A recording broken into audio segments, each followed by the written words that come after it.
Hi, I'm Annabelle. And I'm Amy, and welcome to Escaping Purgatory, a podcast in which we rewatch Supernatural, then talk it through in the hope we can finally escape the show.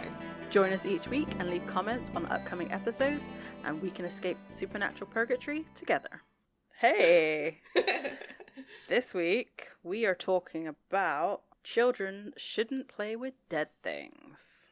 That's too long of a title. Can we just call it Dead Things? It's too long. It's based on an old 70s zombie movie. Okay, I was wondering where the reference was going to be. Mm-hmm. I don't know. This has got an 8.0 on IMDb. I kind of agree with it. It wasn't that good. There were a couple of moments, I suppose, but like overall, I was just like, meh. It felt very fillery with a little bit of like story plugged in every so often, but the story didn't really advance that much. Yeah, it felt like they wanted to do a zombie episode. Yeah, they really did. But then they end up doing a better zombie episode much later on. But that's true. I mean, so this episode was written by Ryle Tucker and directed by Kim Manners. And can I just say thank you, Kim Manners, for directing this episode particularly, because those close-up headshots throughout this make this episode what was probably maybe a mediocre episode into something that is like so beautiful. Yeah, I guess so. The tight shots were pretty good. I mean, like, yeah. I don't know. I guess I wasn't really paying that much attention to this episode because I was just like, meh. I'll sit through this one. Do you know what's so crazy? So I did it. I've already told Amy this, but I bought the Blu-ray set of the complete series, and I didn't even watch it. I used Netflix still. I don't even know why I didn't. I have it like tucked away like really nicely, and I'm like, I want to get it out. It's like, if I keep using it, it's going to get damaged, but I'm like, I have to use it because it's something to be used. So I guess while it's still on Netflix, make the most of it because it might not be on Netflix forever. Yeah, I guess so. I don't know. The other option is, if I had so much money, to buy another set that gets used, but that's not ever going to happen unless I win the lottery, which I don't play, so.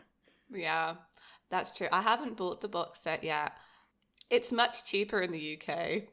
Just sort of bragging weirdly there. But yeah, it's still really a lot is. of money. It's still a lot of money.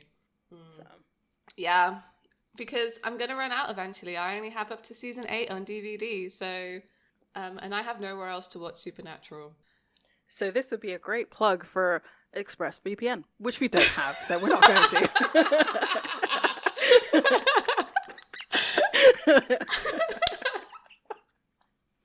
Oh dear.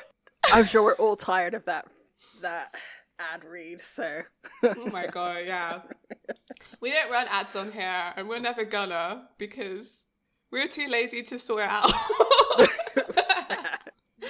Oh, okay. Oh. All right, look. With that silliness, let's get into it because we're going to be here all day.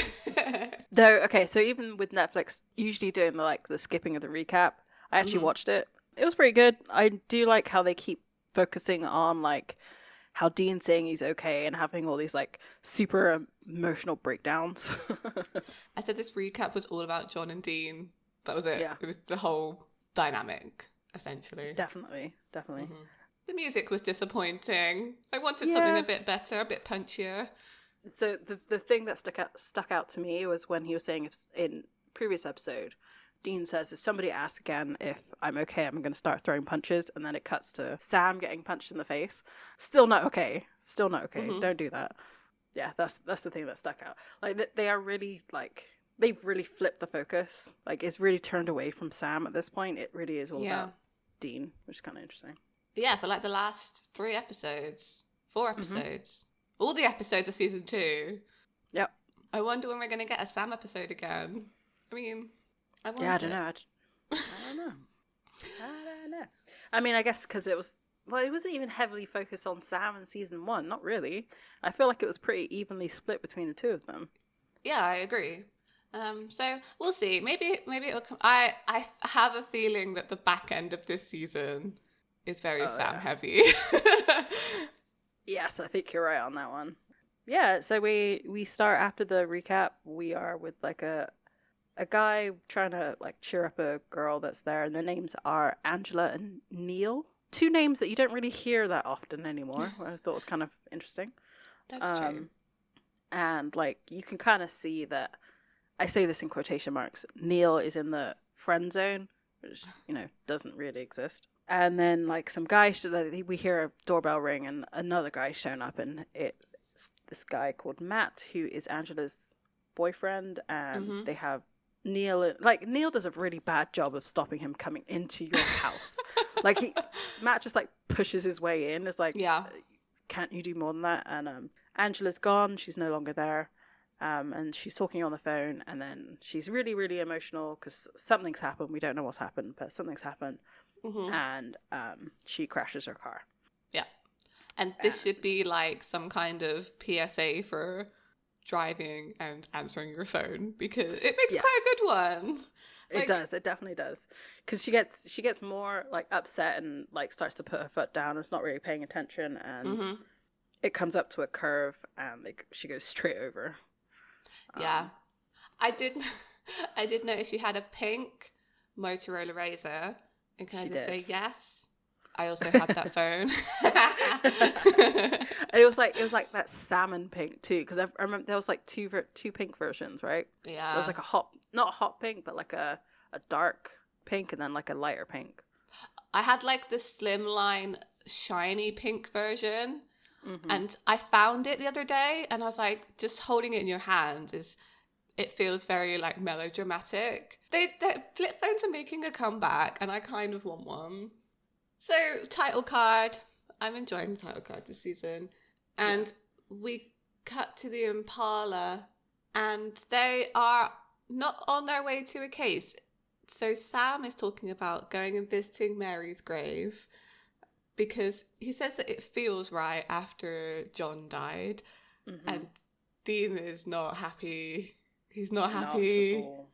And he sort of like, he's really against it, because he's like, why do we want to go see this like slab of granite put up by a stranger, by someone we've never met? Because he says it was put up by their uncle, which kind of brings to question, like, I know at this point they haven't got a plan of the family tree and stuff, but it does bring up like the whole Campbell's as hunters thing. Yeah, because their legacies, right, as well, the Campbells in the hunter sphere.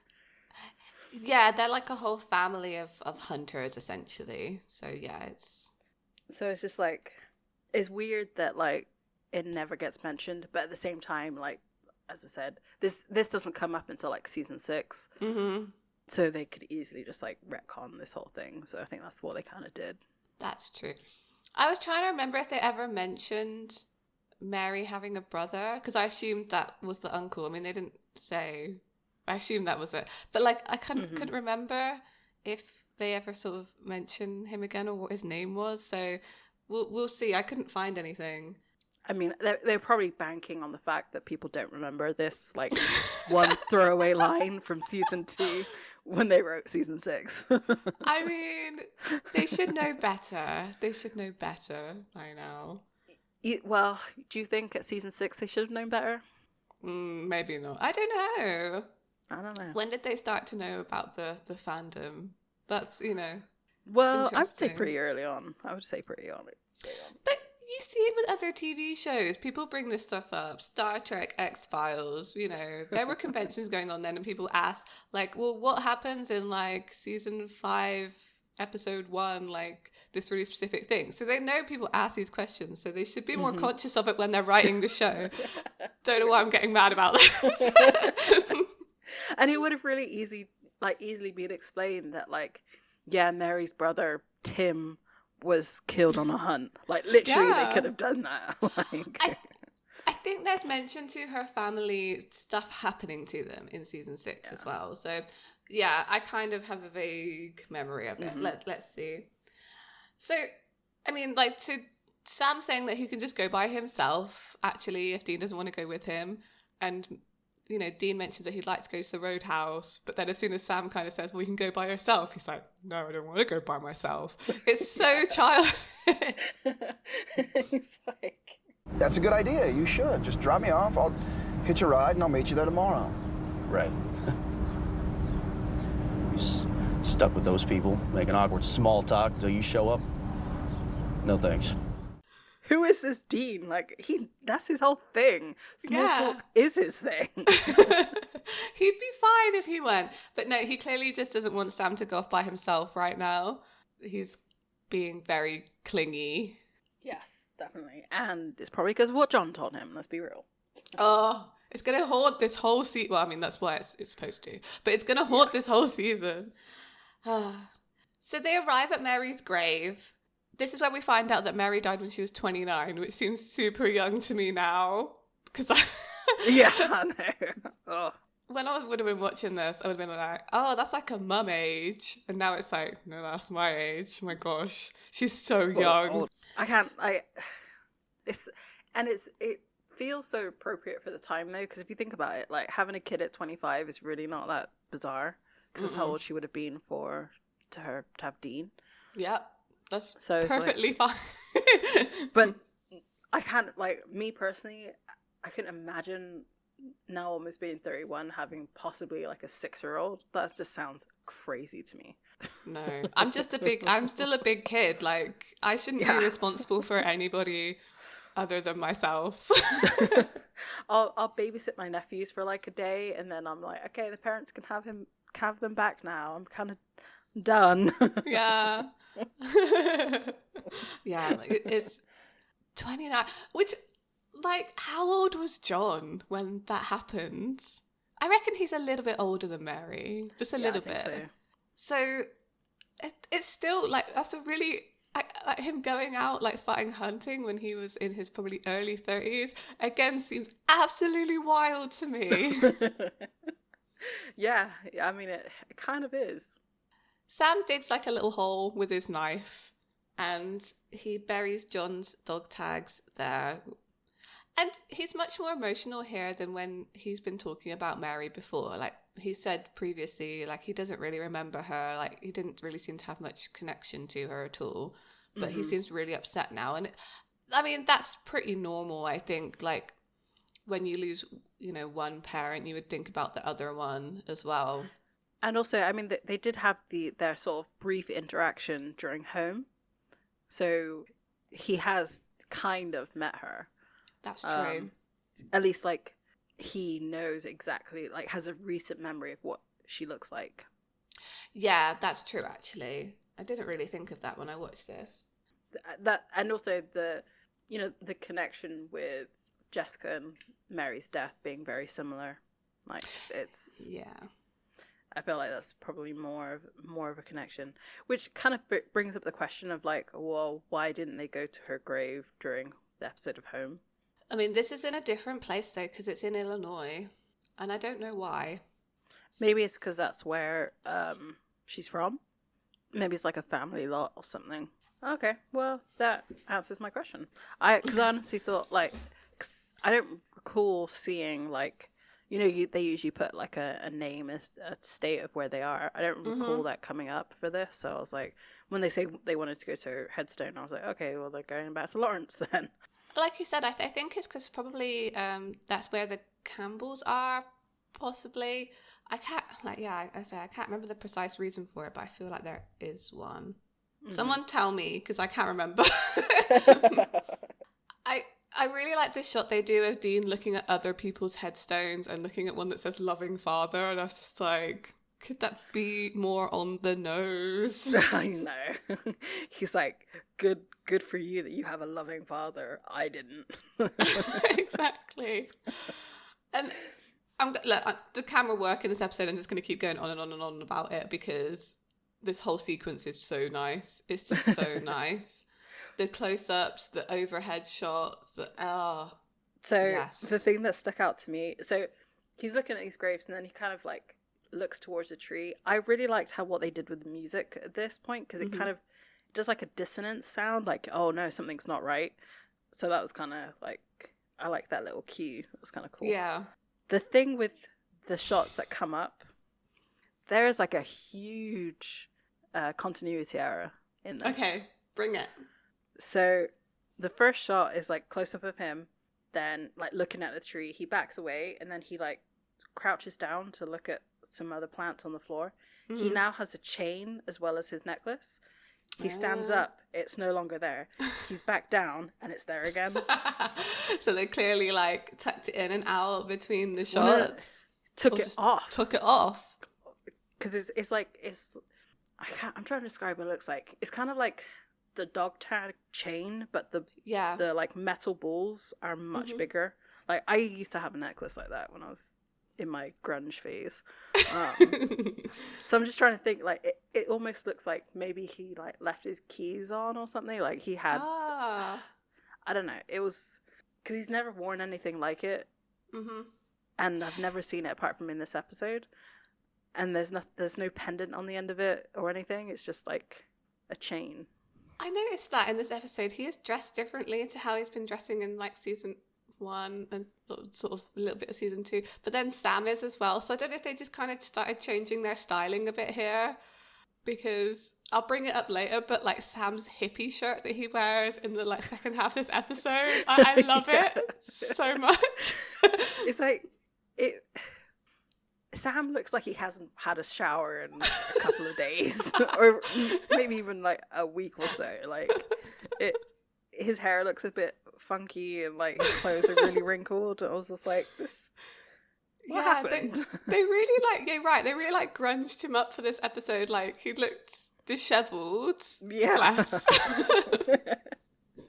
Oh. I know it's like an emotional episode. Well, not even really. Like I was gonna say it's an emotional episode, but it's kind of not. Which will bring me to a point later on. So keep in mind that he's like grungy looking right now. Well, not grungy looking, but like disheveled this episode. Yeah.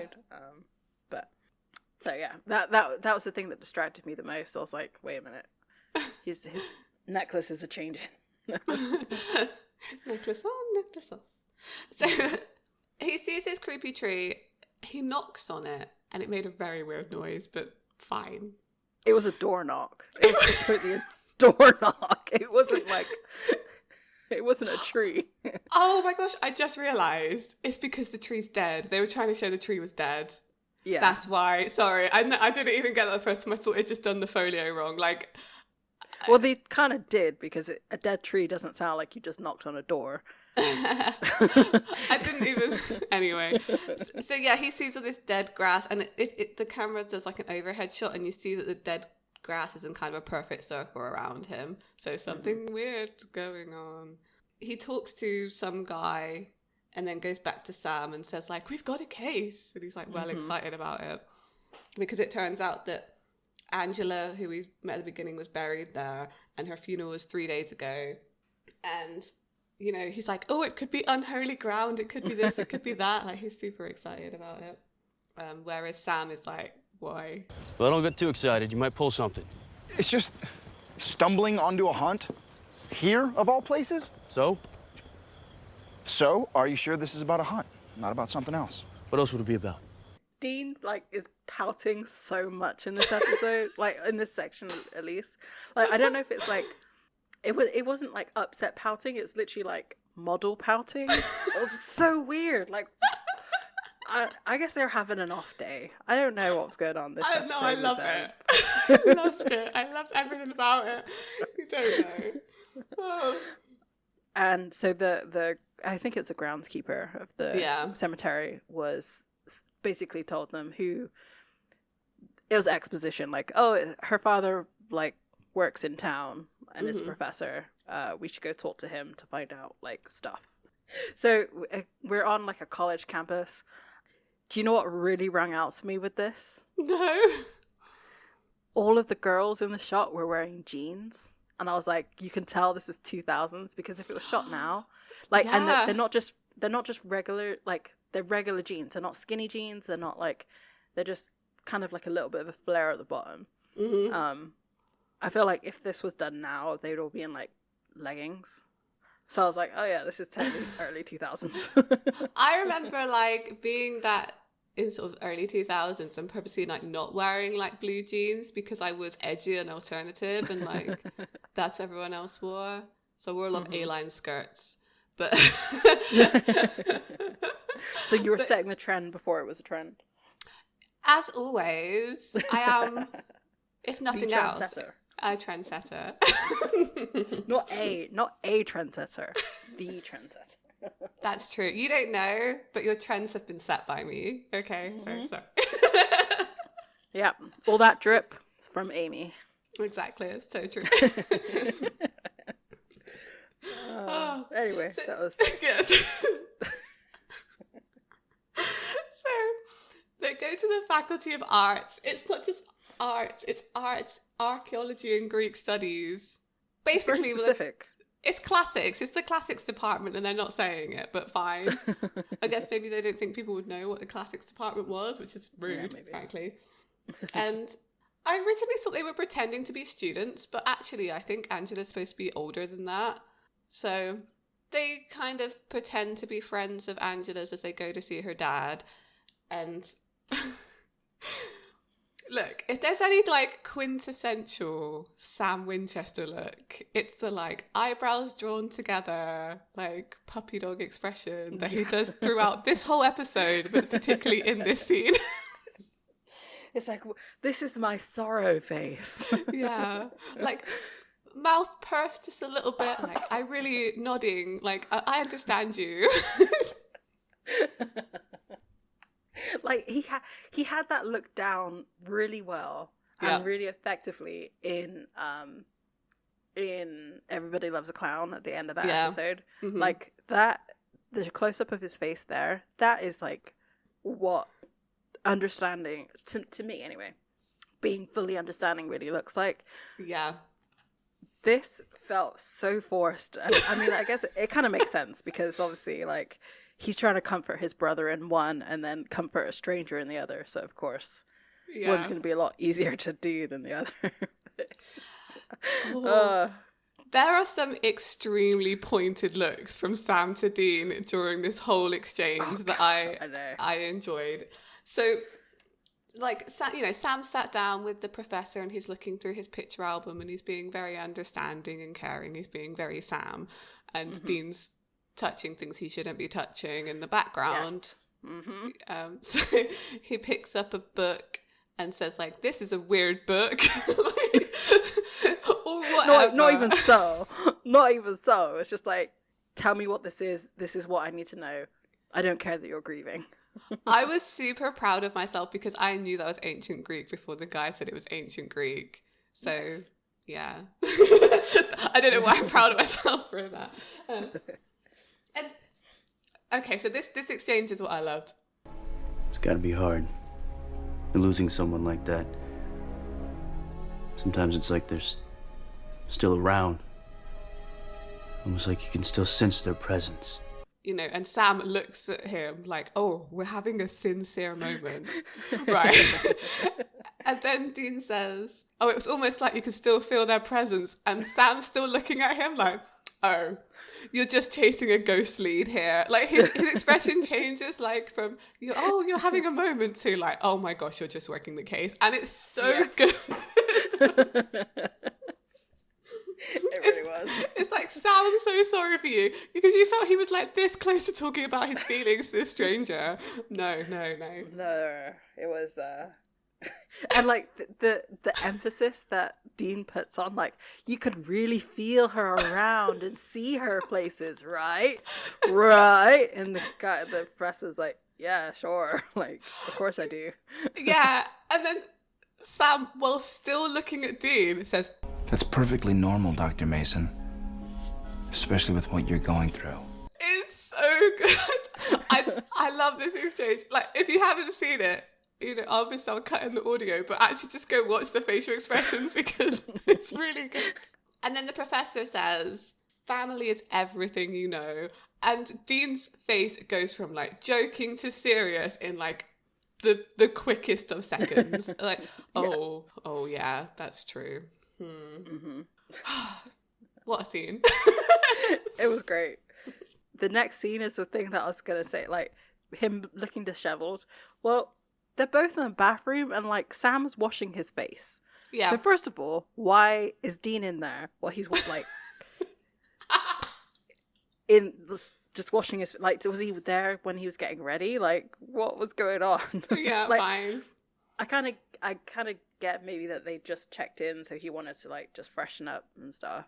But like, and maybe Dean is so on the case that he's like, he has to follow him wherever he goes. Yeah. But it's just like, wouldn't you be like, dude, I'm in the bathroom? Yeah, go. We can talk about this like in 5 minutes. It's absolutely fine. I do understand that though, because I get on a train of thought sometimes and I'll find myself following like my husband around the house, like telling him stuff, and he's literally like making a sandwich, walking around. I'm still following him like, yeah, but this though, and then this, and then this. It's like, chill, baby, please. I think they're basically arguing about whether or not this is a case because Sam thinks they've just bothered this grieving man for no reason. He gets more and more frustrated at Dean as he's like trying to basically put this into a hunt. Like he's trying to get it all together and put it in like the hunt box. So he says to him like, oh, you know, this is just because we're here and like we're at Mum's grave and you didn't want to go near it. You're trying to avoid thinking about all of these things. Kind of as they were doing in, well, the last 2 episodes, Everybody Loves the Clown and Bloodlust. Like Dean's avoiding and he's still avoiding here. Dean's face like shuts down. I think I know what's going on here. It's the only reason I went along with you this far. What are you talking about? This is about Mom's grave. It's got nothing to do with it. You wouldn't step within 100 yards of it. Look, maybe you're imagining a hunt where there isn't one, so you don't have to think about Mom or Dad.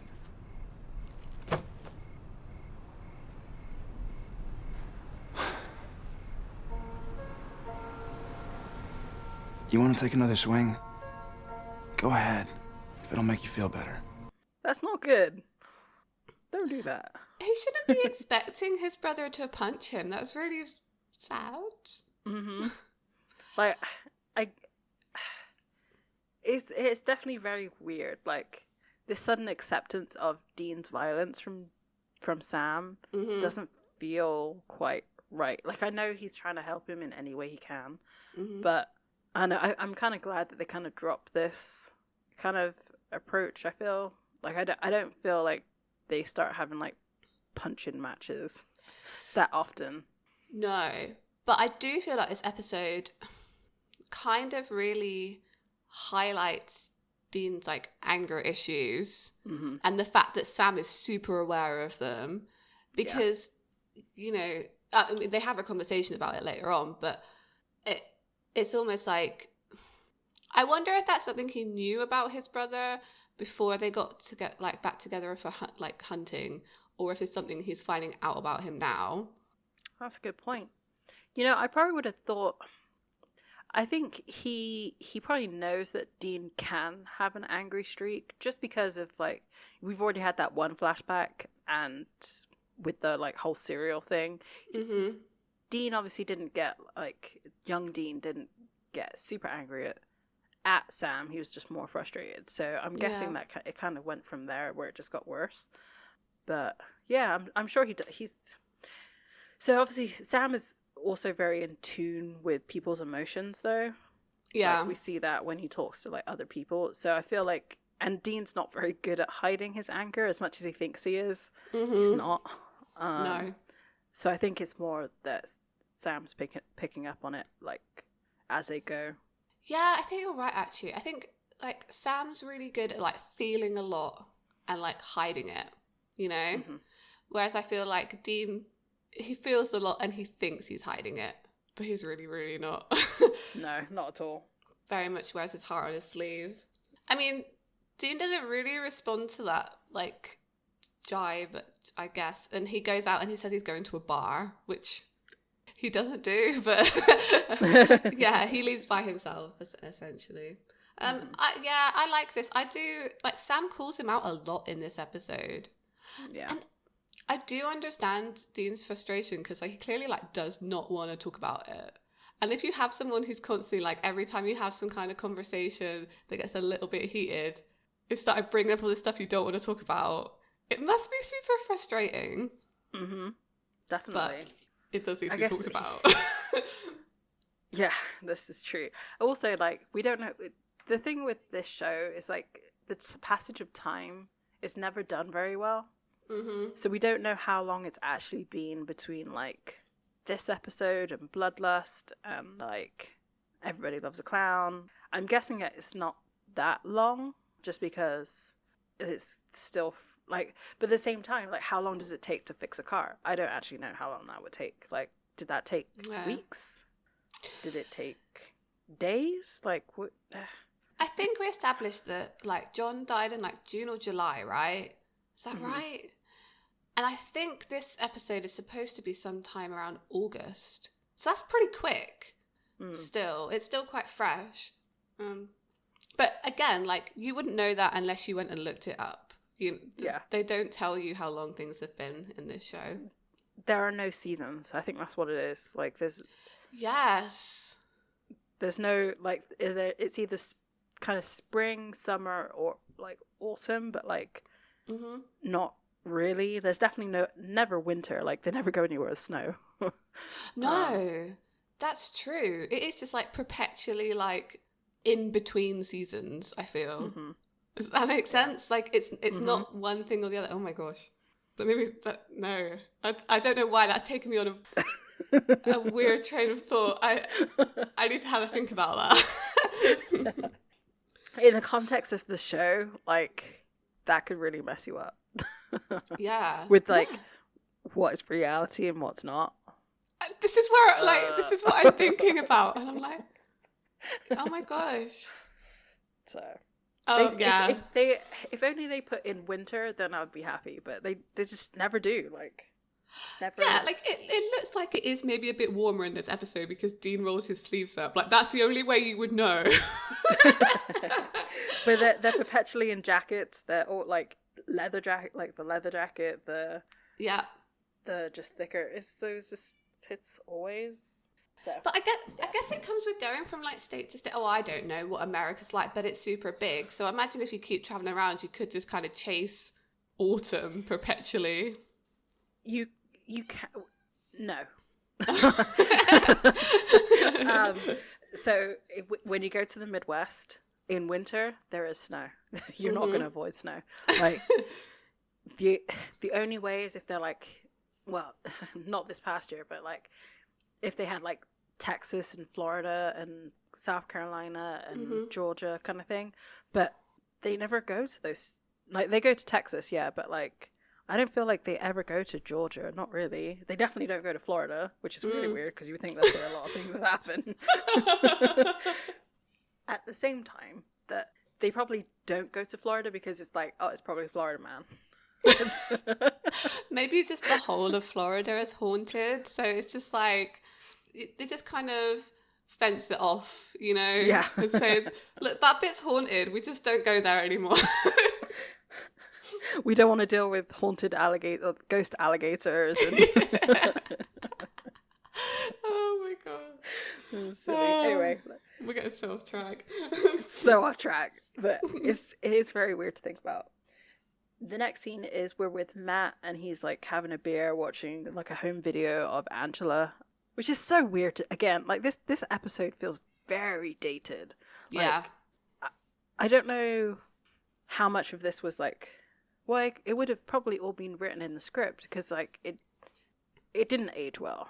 Let's put it that way. No. Like there's no way that you would really do this now. Like, you might have uploaded something to YouTube or something and you'd watch it on like your YouTube channel, but I feel like if this was filmed now, he would be looking at videos on his phone. Yeah, for sure. Or like pictures on her Instagram or something, you know. Yeah, exactly. A social media platform rather than just like on this giant TV. Yeah. I mean, but then you don't get the cool shot where he like pauses it and sees someone like reflected in it. Well, I mean, you could still do that with a phone. It wouldn't be as cool because, like, she is very, very small in comparison to the very big image of her face. Yeah. But we know something's up before that happens because a plant dies in the room. Yeah. And then there's blood splatter on the screen and across her face. Yes. Sorry, I get excited about blood splatter on this show, but like, yes, I love some good blood splatter. Who am I? I wonder. They're saying that, like, the blood splatter from Bloodlust was pretty good. It was pretty good. Across Dean's face. Yeah. Pretty good. And then we cut to Dean entering. At first, we don't really know where he's breaking and entering is. I first assumed it was Matt's house. Yeah, me too. But it actually turns out it's Angela's house. And as he's going through, like, their lower level, a roommate is there. Yeah, I really liked that they did this because he picks up a frame and there's a reflection of a woman in it, just like in the previous scene. And it's like, oh no, it's just a woman screaming because you've broken into her house. Yeah. Which is like the biggest nightmare ever. Just this random person, like. Yeah. And I wrote, like, even if it was Dean Winchester, like, that's kind of scary. But then I was like, it's even worse if Dean Winchester breaks into your house. It's even worse. True. It's even worse. What's happened that, like, something's gonna come kill me now? Like, exactly. Oh god. Oh my gosh. Like, he manages to, like, persuade her that he's Angela's cousin just by being Dean, just by being like charming and like a little bit like, oh, well, I've got the keys to the house somehow. He introduced himself as Alan Stanwyck, which must be a reference, but I couldn't find one. Mm-hmm. Because the look he gives is like, this is not going to work.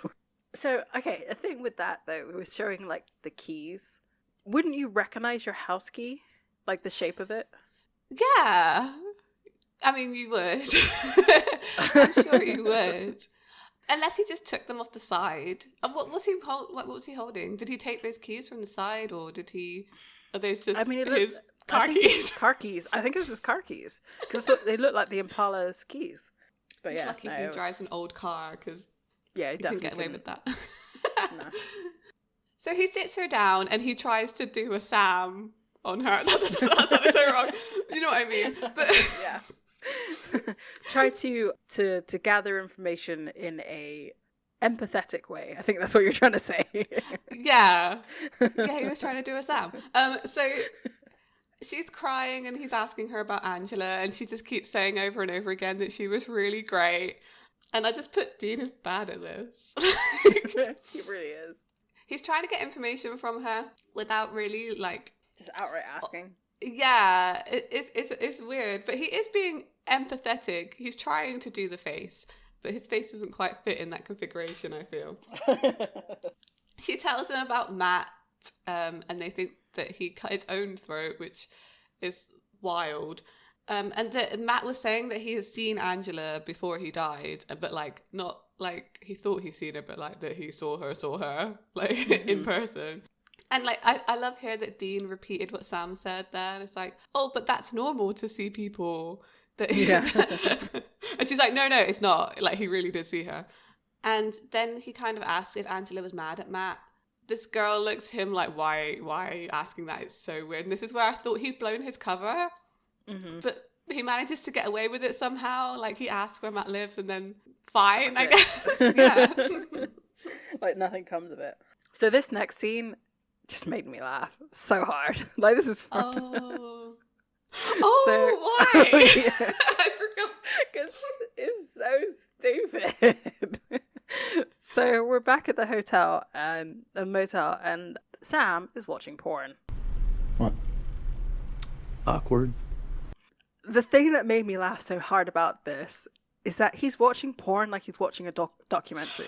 That's what I was trying to say. Like, he's sat on the edge of the bed, like, watching it like he's, like, confused. And, like, concentrating on it. Like, fully, like, yes, this is definitely how you do it. Like, what?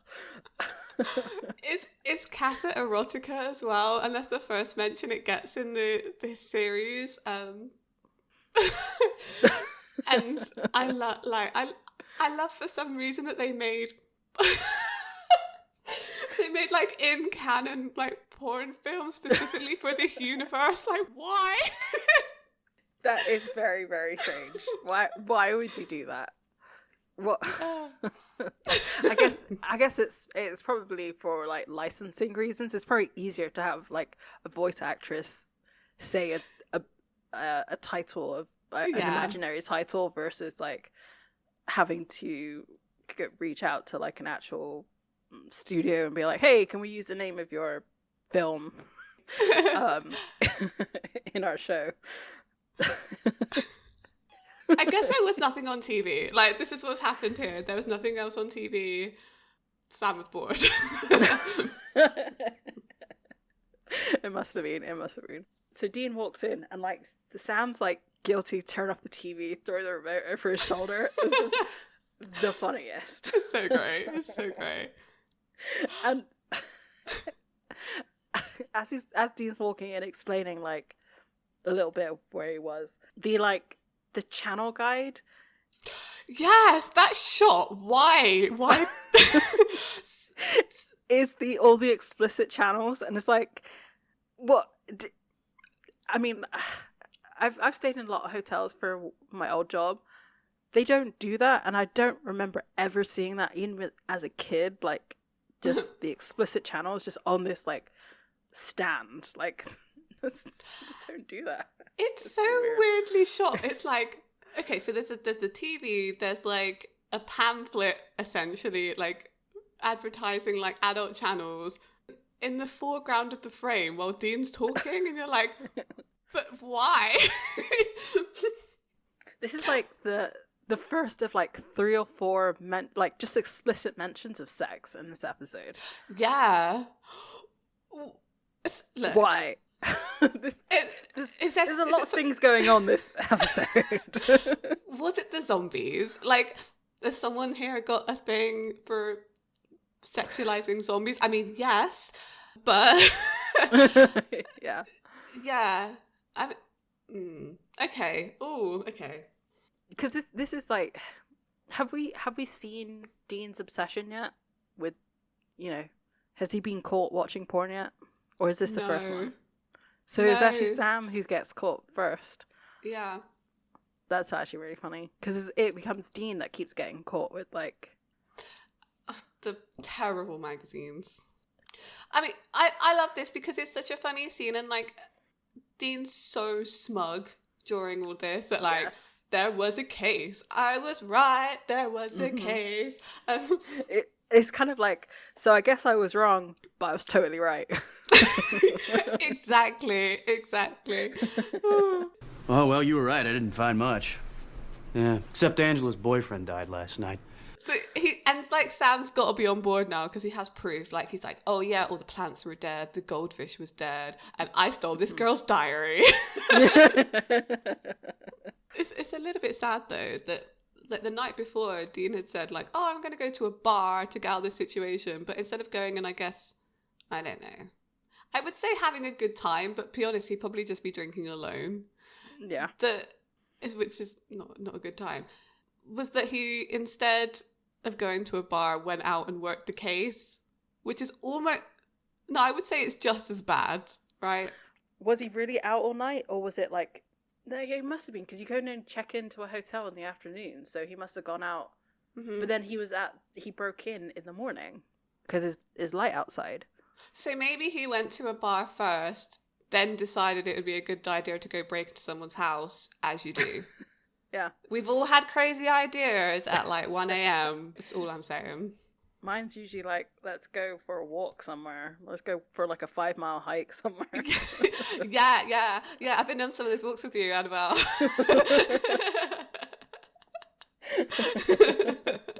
Can't do that where I live now, but yeah. Yeah, so I guess Dean's thing is breaking into houses. Okay, fine. We don't judge her. That sounds good. So they go to Neil's house because in the diary he's kind of found him out as one of Angela's friends, and they are pretending to be grief counselors, which is the worst cover ever. They just look like 2 guys who have turned up at your house. I would not let them in.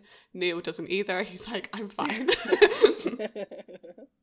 And he says, he thinks Matt probably was feeling guilty because Angela had caught him cheating and kind of she was upset about it, and that's part of the reason why she crashed the car. After he explains all of this, and Dean clearly thinks it's the ghost still because he kind of does a little turn on the spot to Sam and kind of goes almost like a ha moment, like as they walk away from Neil's house. They're like, oh, well, there's one way to find out if this is over because, you know, if she was angry and she killed the person she was angry at, she should be gone. So let's go burn the bones. And like Sam's line here of like... Burn the bones? Are you high? Just the way it's delivered is so good. It's just like, what? Because obviously she's only been buried like 3-4 days ago. So they wouldn't be burning bones. They'll Burning her body. Burning her body. Dean says, like, since when are you afraid to get a little dirty? And then I remembered that Sam always has the terrible jobs in this show. And I didn't notice this on the first time that I watched Supernatural, but Sam does all the gross stuff. So far. He really does. Mm-hmm. Yeah. He keeps losing the bets. Yeah. I kind of want to keep track of the rock, paper, scissors and see who throws what each time. I may start doing it. I'm going to go back and rewatch Bugs and find out who threw what signs in the rock, paper, scissors, and maybe we can see if there's a trend. So it's now at night and they are digging up the grave, you know, the dying tree was and everything. Again, they're like, Sam is the one who has to open the casket. Exactly, that's what I said. His face before he does it is spot on. It really is. I mean, that's because he knows it's going to be like a fresh body, but nobody's in the casket. Whoa! They open it up, and there's nothing there. But there's these sort of gravings in the top of the casket, and they're like, "Oh, what could this be?" We cut to Neil's house, and he is like going downstairs into his house, and we see in the basement that Angela is there waiting for him. Clearly dead or a zombie because she's they've done something with her makeup that makes her look very like pallid and sort of waxy almost And very textured. Yeah, textured, that's a good word. They kiss and Gross. It's gross. It's full on. Ugh. No, thank you. That's kind of confirmed why the coffin's empty. But Dean's seen it a different way because he saw that ancient Greek scratching that coffin and got well mad about it almost straight away. So they immediately go to her dad's house. I guess it's his house. And he is mad. And Sam is trying to calm him down. Now, I get the connection between the ancient Greek. So he's like, oh, ancient Greek, I saw that in his office. But he's also her dad. And fitting with the theme of this episode, of course, Dean thinks that her dad resurrected her. Look, there's nothing subtle about this episode. No deeper meaning is here. No, it's very, very surface level. It's very surface level. I thought it was really interesting here how Sam is trying to almost protect other people from Dean in this episode. And I think this is a really good example of that because Dean's getting really mad at this professor, like confronting him, you know, you basically telling him like, you resurrected your dead daughter. And Sam's very much like, chill, like leave it alone. And it's interesting to see him protecting other people from Dean at this point. Just thinking back to Bloodlust, Dean essentially killed an innocent vampire. Yeah. In that episode, like he literally was just he did a job. He was at his job. And he viciously killed him. Yeah. So I'm guessing it in his mind, like right now, Dean is just like a loaded gun that's ready just to go off at anybody and everybody. So, I mean, it kind of makes sense that he would try to it kind of makes sense he's trying to direct his like rage at Sam versus like other people. Oh yeah, that's absolutely true. Yeah, because because Sam's gonna always forgive him, whereas like a regular person is either gonna end up dead or they're gonna get in more trouble. Yeah, you're right. Like if he takes his anger on Sam, it's controlled and they can deal with that situation. Oh, that's really not great. no, that's it's not. Quite an abusive relationship. But I feel like they do overcome this. I really I don't. I feel it in my heart that they do. Some of the lines that Dean says here. Okay, there are people that I would give anything to see again, but what gives you the right? Dean, what are you talking about? What's dead should stay dead. He also says, what you've brought back is not your daughter. It's going to be something evil. Have you not seen Pet Cemetery? I haven't, because my cat looks like the cat from Pet Sematary, so I'm worried that if I watch it, I won't look at her in the same way again. I haven't seen it either. I've heard that the new one was not very good, and you should watch the older one. But I'm like, it's scary. It's scary. I mean, Sam gets Dean to leave because he points out that all the plants in this guy's house are still alive. The guy is also threatening to ring the police, so they need to hustle on. Sam's again getting in his face about his emotions. Dean, I don't scare easy, but man, you're scaring the crap out of me. Don't be overdramatic, Sam. You're lucky this turned out to be a real case. Because if it wasn't, you would have just found something else to kill. What? You're on edge, you're erratic, except for when you're hunting, because then you're downright scary. You're tail spinning, man. And you refuse to talk about it, and you won't let me help you. He's right. Dean is terrifying right now as he's hunting. He gets so fixated and so in the last 2 episodes, in Everybody Loves a Clown, I think he was more having fun at Sam's expense because he's afraid of clowns. Yeah. So it was kind of a little bit more lighthearted. But the last 2, this one and Bloodlust, definitely was terrifying. I mean, yeah, because he says that if you didn't have a case, you're lucky that this was a case because you were so angry that if it wasn't a case, you'd be finding something else to kill. And I was like, but what though? And he, like you said, when he says when he's hunting, he's downright scary. And I can only think that he's referring to Bloodlust, where he killed that guy with that chainsaw thing. Because Sam looked shocked then. He really did look, this is... Taken aback, we've gone too far this time. And, I mean, there was a whole thing with them, celebrating after killing a vampire. Not even, destroying the nest, but just killing one vampire, and it was, let's go have a drink in celebration. Yeah. Super dark. Dean's, Sam says that he's tail spinning out of control. Dean says that he can take care of himself. And Sam, I love you so much for this line. I can take care of myself, thanks. No, you can't. And you know what? You're the only one who thinks you should have to. That's such a good thing to say, because that's so true. Dean does think he can take care of himself, and you know, and I know, and Sam knows that's not true. Because he doesn't know what self-care is. Exactly. He needs to be taking care of someone else in order to take care of himself, right? So, yeah, without someone to take care of and look out for, Dean is a mess. But at the moment, he's not really doing that for Sam. I mean, he's taking care of him in the fact that he's following him around. He didn't want to be by himself this episode. He didn't want to go to the roadhouse. And I guess he's looking at from that way. Maybe that's why he's struggling so much at this point, is that he wants to take care of Sam, but John told him the thing, right? Yeah. So how does he take care of Sam if that's going to happen? Yeah, exactly. And also, Sam is making steps to heal. So, and they don't necessarily involve needing Dean at this point. Yeah, you're right.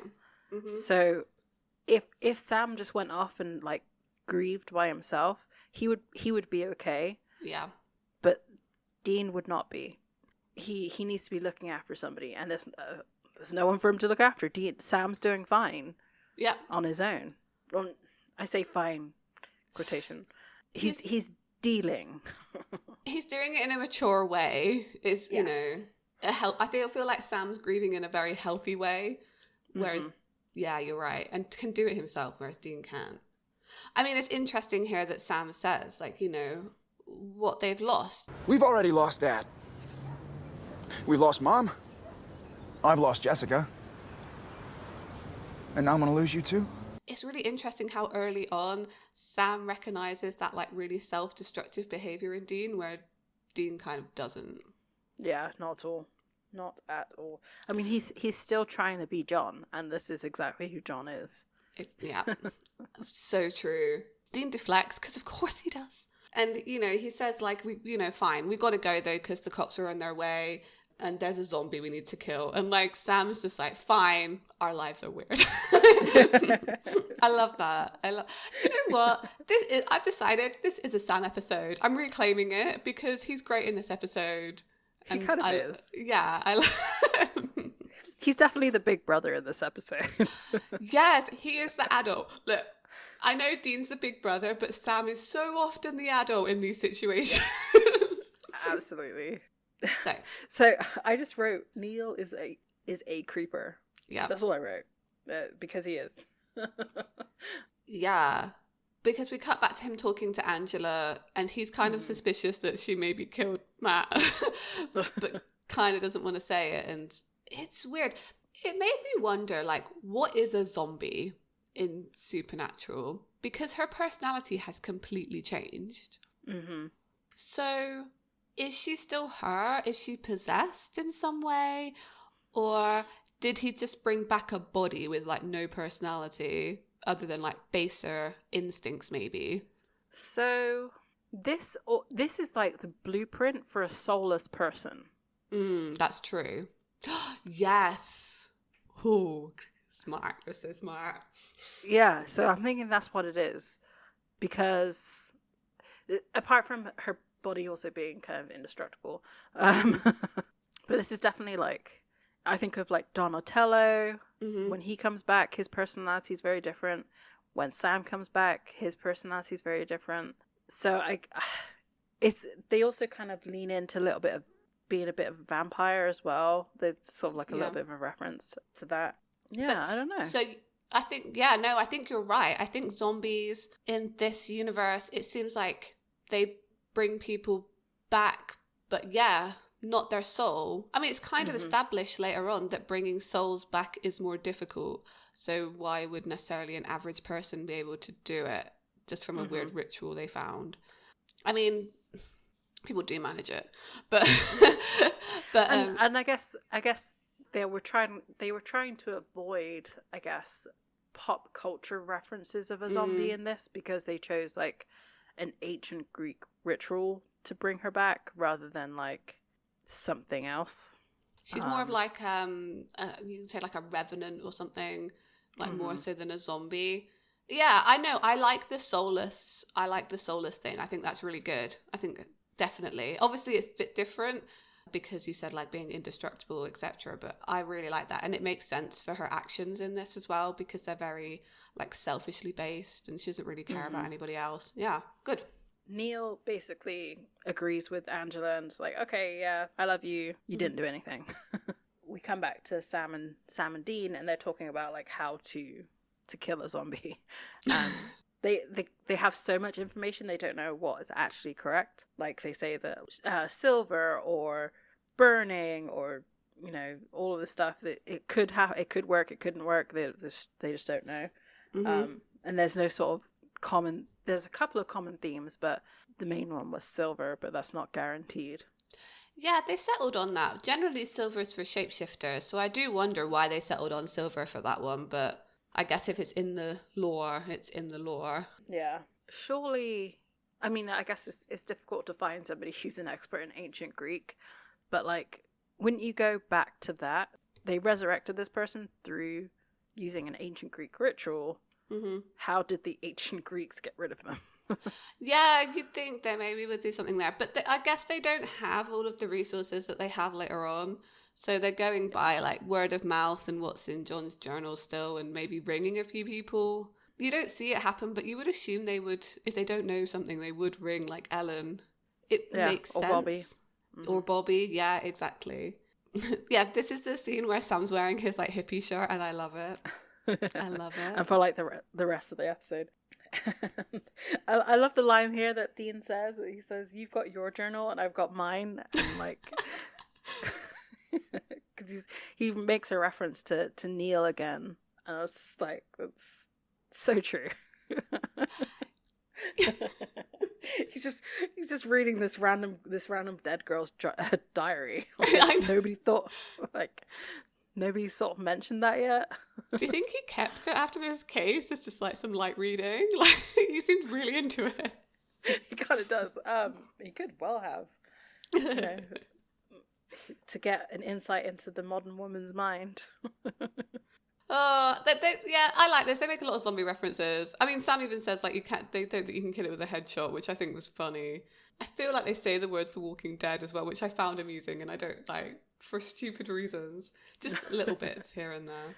So yeah, they go back to Neil's house, and like Dean walks in saying, "Hi, it's your grief counselors. Do you want a hug?" Like, come on. They make it down to the basement.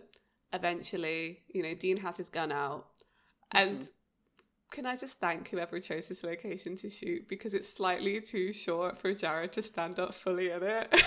Yeah. In this episode, he looks extraordinarily tall. Yeah. Like even in the earlier scene where he's talking to Dean, he's like hunched over. I don't know, it was weird. It was like I guess they don't walk side by side that often. No, for that precise reason, right? But yeah. This is funny because clearly like Dean is still tall, nice posture. Yeah. Sam is like hunched over, like his head is like on the side, like hitting the ceiling. It's so funny. But they find the basement's empty and there's like an exit through a grate. No, I think she went out to rent beaches. Look, smartass. She might kill someone. And again, you're right. Like the sex references in this, there's a few. And this is another one, right? Because Dean says, well, she caught Matt cheating and it takes two to have hardcore sex. Like, why would you phrase it like that? Like, even Sam is like, why did you phrase it like that? It's like he pauses because it's like usually the phrase is it takes two to tangle. Yeah. And he was just like, nah, I'm not going to say that. I'm just going to say what it is. And it's not even just like it takes two to have sex. It's hardcore sex. Like, how did you even know that was what it was? I mean, who knows what's in that diary? So This is true. This is very true. So they cut to her roommate because she was mentioned. And she hears a noise. Angela's there, grabs her, grabs some massive scissors. I sew a lot. Those are fabric scissors. Cool. Like, why would you leave your fabric scissors out? If you leave them out, someone's going to use them for something that you don't want them to be used for. So just put your fabric scissors away. Same with garden shears. Just put them away. So many people get killed by garden shears. I think of Hot Fuzz. Me too. Yeah. The roommate like kicks her really hard as she goes to the floor, and it sounds like her leg breaks, makes like a crunching noise. But it turns out that like Angela's fallen on the scissors, and of course you get the moment where she like pulls them out of her chest really slowly. I really like that. Like, I will never get tired of seeing that. There's something about it. It's like that and the slow stab are like the coolest looking like effects. So, I don't know. Maybe it's just me. I think it just makes like, the person who's pulling it out like really otherworldly, like the no reaction kind of thing. It's very supernatural, you might say. It's very classic. I mean, Dean and Sam appear, they shoot her and she runs away. Sam obviously helps the roommate because that's what he does. Well, Dean chases her, but she gets away. He's like, she can really run. I guess she's a fast zombie. Yeah, she is that fast zombie. So something interesting in this, though, so they shoot at creatures all the time, right? Quite easy, like a lot. And there's usually other people around. This is the first time I've noticed, like, the roommate being like an extra actually reacts to like the gunshots because Angela's like stood right in front of her. So I was just thinking that's kind of crazy that they shot at somebody while there was like, and again, this is kind of going back to Dean's recklessness right now. Like, he didn't take into account that like his bullet could have gone through Angela and like hit the roommate. Yeah, exactly. He was just focused on the hunt, not about really saving her. It was more about killing the zombie, right? Yeah. You have to be, I mean, they are good shots in this show. Like, they just, it's kind of established that they are. But even still, like, it could have gone horribly wrong. Because, like I said, the only reason why I noticed is because, like, the roommate, like, jerks. She kind of lifts her leg up and was like, ugh! Yeah. And yet he has no regard for the roommate. He just runs right past her, whereas Sam's the one who goes to her and makes sure that she's all right. Again, like, yeah, very much portraying how they've been in this episode. Sam's been looking out for people, protecting them from Dean, whereas Dean's very focused on the hunt. They kind of talk about how they're going to kill this zombie because the silver worked a little bit. And they say that maybe nailing her into her grave bed. And they talk about how that's kind of related to vampire lore, and it probably got a bit twisted, but they're going to try that next. But they're discussing how they're going to do it.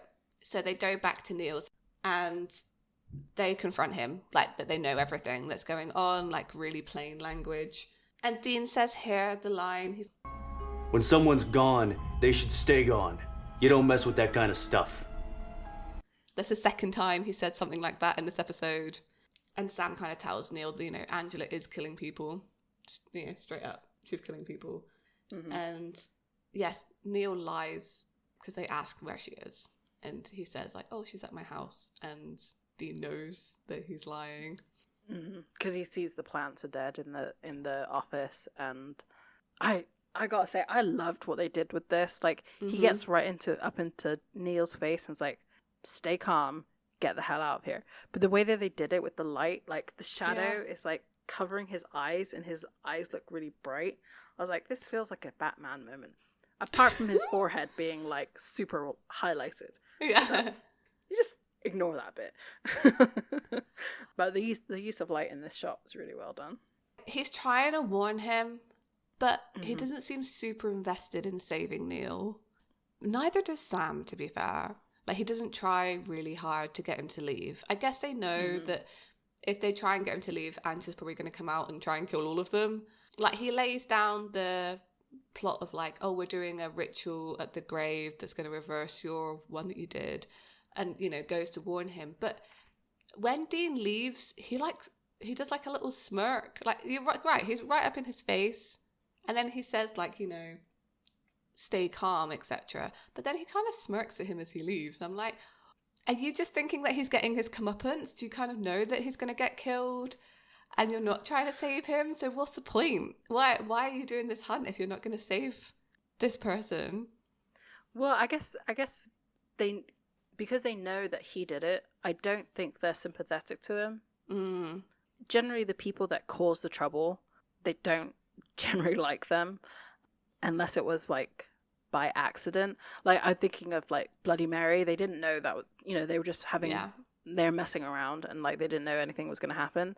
Whereas this one, like, Neil was very, very selfish in that he brought back his friend who he wanted to date.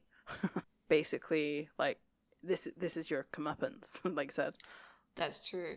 I wonder if that changes as they start to make big cosmic mistakes, whether they're more sympathetic to people. And I don't feel like they are. And it's like... No, I don't think so either. The hypocrites, like, it's a bit hypocritical. Yeah. So they leave. And we see Angela is waiting in a cupboard for Neil. And he does play it cool. He says, like, I'm going to help you. And goes to get the car. But he's clearly very nervous. And as Angela comes out, she can see that he's nervous, accuses him of trying to leave her, and then kills him. She, like, snaps his neck. Yep. And, like, again, I guess, I mean, Neil is not a likable character. Like, I felt nothing for him to have his neck snapped. Brutal. I mean, he brought Angela back for very selfish reasons, because he clearly wanted to pursue a relationship with her. But he has all the power there. He brought her back from the dead. It's super creepy. Yeah, and like, what was gonna happen? It's super messed up. What? Also, again, why did they sexualize zombies in this episode? It was very weird. I guess it must be driving home the fact Neil is a creep. Yeah, that's true. It feels very 80s.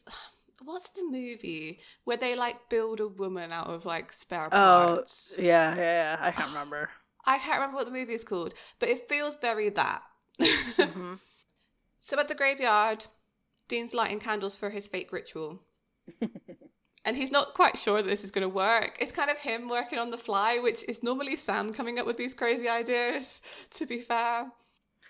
I think it's both of them. They both had like some on the fly Like, Dean burning down the house in the That's top true. episode. That's true.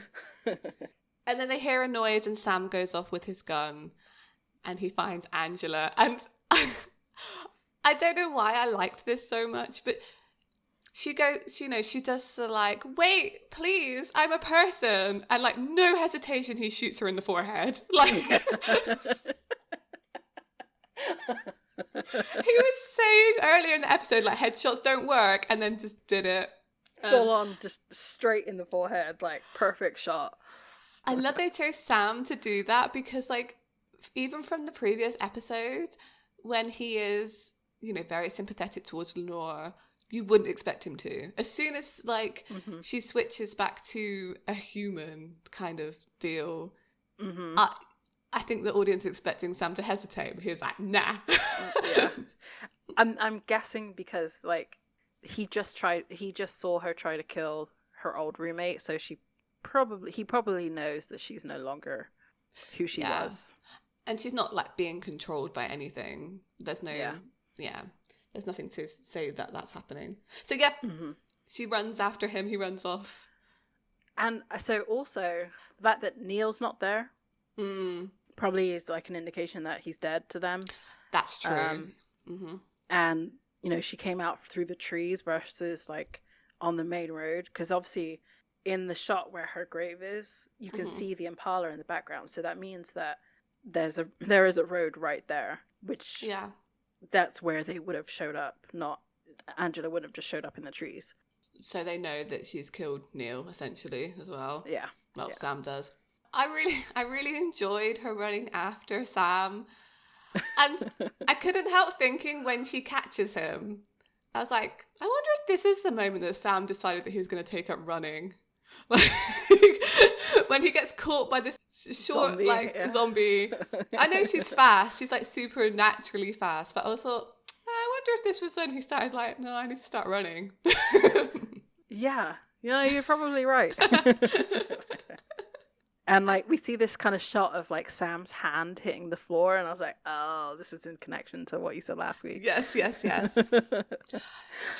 like this close to breaking his neck. She had like her hands around his chin and like jerking his head to the side before Dean shoots her.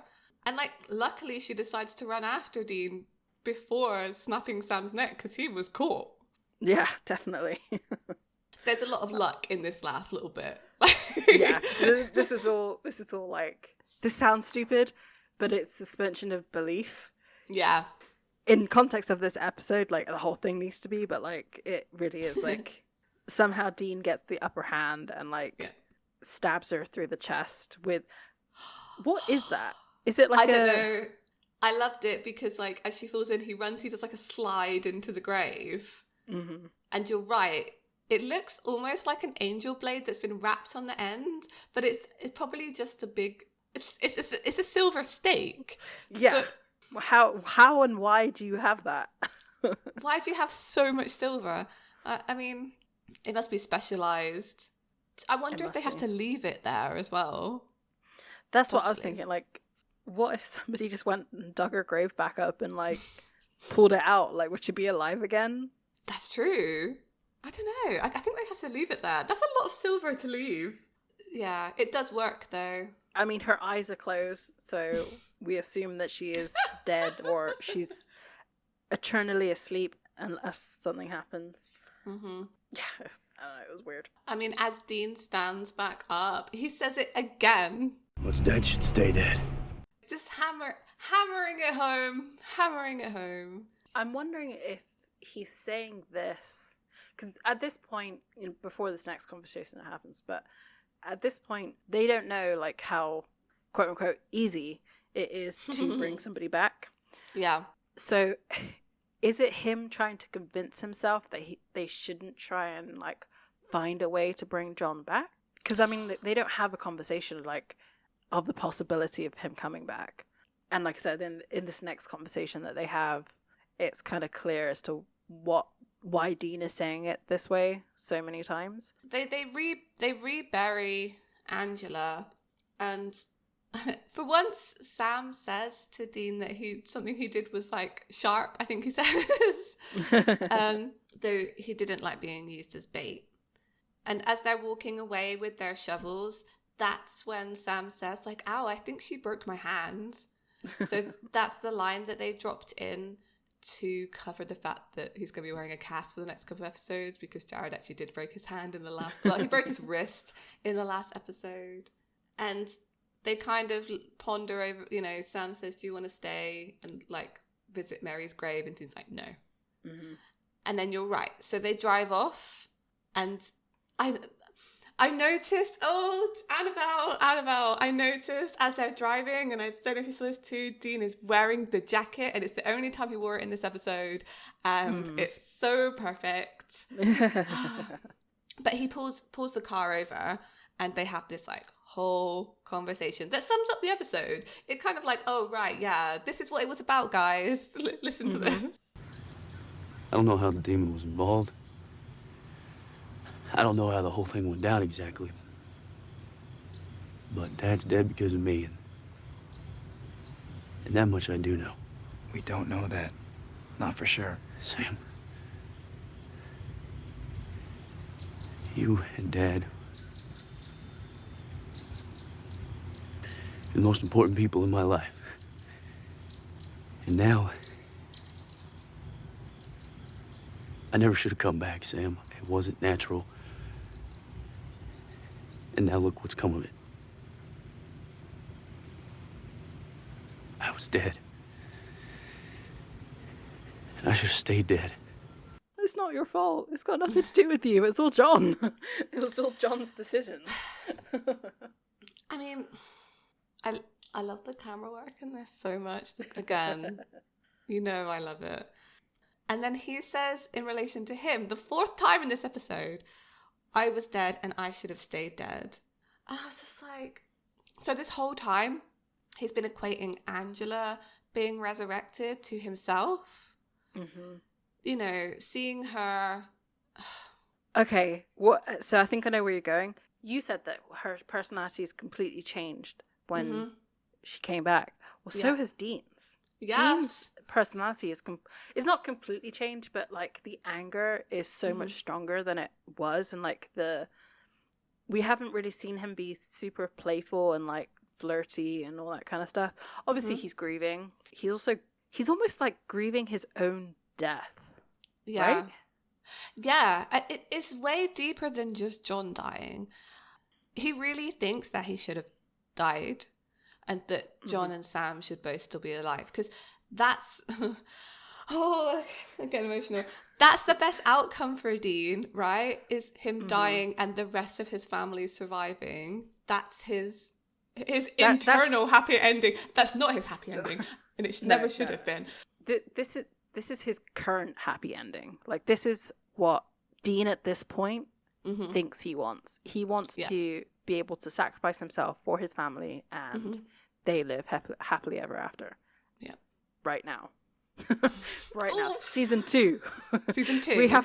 We haven't gone through the next 13 years where everything can change, because it does change. And I do want to look out for when this mindset of when things are dead, they stay dead changes. Is it the end of this season? I think it must be, right? The thing is, he's saying in relation to himself. If it was anybody else, he wouldn't be saying it. And I think he sees so much himself in Angela being resurrected that it's easy to say that about her too, you know? And although she clearly had people who cared for her, it didn't seem as strong a bond as Dean thinks he has with his family. I think that's part of it. I think Dean thinks obviously his family is the most important to him, and everyone else is kind of pales in comparison. So if they decide to bring someone back from the dead for love or whatever, I mean, that's a bad decision. But if he decides to do it, it's fine, unless it's him. Because this happens every time he's brought back from the dead. The guilt, because something has to be sacrificed in order to do it. Right. But he always thinks it's worth it for Sam or somebody else. Somebody else. This is true. But it's so sad though. He really doesn't think his life is worth it, and it's just like, no, actually, I feel like you're the linchpin of the family. Like, if you're gone, there's nothing.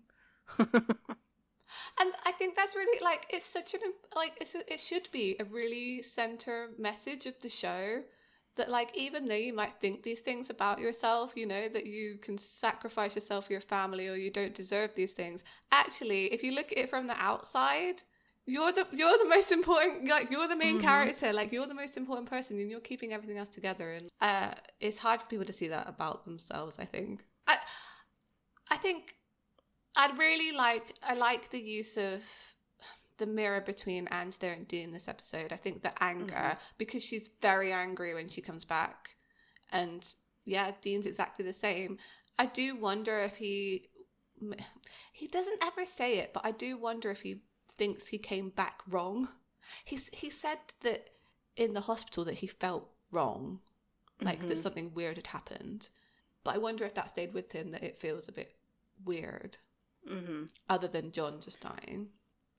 Yeah, I mean, it is kind of interesting, because obviously it was the demon taking over a Reaper to put his soul back into his body was how it's done. So that must feel wrong. He was on the precipice of possibly going with the Reaper. Yeah. I think we've said that we both agree that he was going to go. He wasn't going to stay. I think that last speech with, like, how angry ghosts are formed was what probably changed his mind. Oh my gosh, and that's like, oh no, that's like the terrible thing, right? Because you're right, that's what changed his mind, to think he's going with the Reaper. He didn't want to become angry and vengeful, but then he was brought back, and what's he become? Like, angry and vengeful. Interesting. Yeah. So, yeah, Dean's having a bad time at the end of this episode. He says to Sam, like, there's nothing really you can say to make it right. And Sam doesn't say anything to him. Sam just looks sad for him, like, this conversation. I don't think he really knows how to help his brother here. Definitely not. And so what makes it kind of worse, because I guess this was definitely not the way that he thought this conversation was going to go. I don't think that was what, when he said that he wants him to talk about it, I think he was trying to get him to talk about John's death, not his own. Yeah, I agree. And I don't think Sam knows how to deal with the fact that Dean acknowledges that he was dead. Oh, that last scene made up for this episode. To be honest, I did kind of like this episode. I think the zombie was kind of fun, although weirdly sexualized, which is interesting if you think that she's supposed to be a mirror of Dean, and, like, I don't even know how to start getting into that at this point. That's a little weird. I don't want to go down that thinking path. I think it's nice to kind of, that he's finally deciding to get these issues out, and Sam is there to, like, listen to him at the end of this episode. You know, obviously their conversation is still continuing without us listening, because the camera kind of pans away, which is a problem that Supernatural has a lot. There's a lot of conversations and things that happen that we never get to see. Yeah, we've brought this up a few times. So, yeah, I really liked it. I enjoyed it. I thought it was, like we said at the beginning, like, it's kind of mediocre. No, it was a good episode. No, I still find this episode mediocre. Like, it had good elements, but the elements didn't elevate the whole thing for me. Fair. I think you're right. There are things that definitely could have been done better here, story-wise. It was very on the nose. I've said it a few times, but they really, really did hammer it home. I did feel like they were kind of saying a little bit that we were not able to analyze this episode any deeper than what they were already giving us. Yeah.